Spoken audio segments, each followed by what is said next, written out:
Yan ang sinasabi ko.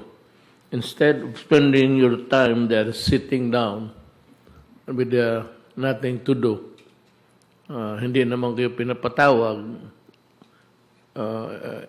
to talk. Pinapatawag kayo doon para umupo lang.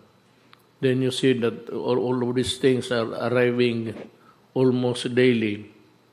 And ikaw yung czar vaccine, kailangan kita doon sa supervise ng pagbaba niyan, then that everything is handled right, and it's delivered to the itong cold storage to preserve their efficacy. Ito ang hindi nalaman ng Senado, tawag ng tawag na walang kakwenta-kwenta at hindi ko naman kayo tanongin. Kabalastugan na nga ito eh. That's why I want them to go to the Supreme Court. Gusto kong makita ng footage ng behavior nila during. I want it recorded in history. It's yung pangyayari sa Senate and how they behave badly.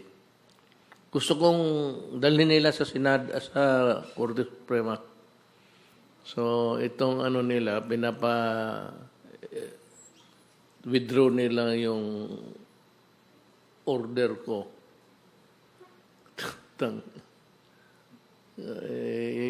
Yung prohibiting people from the executive department from testifying.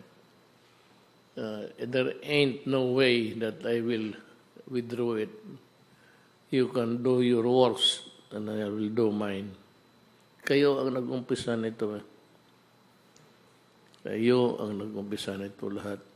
Kaya may trabaho itong si Secretary Galvez, tapos gano'n na lang ang gawain ninyong, you derail the proper handling and delivery of the vaccines.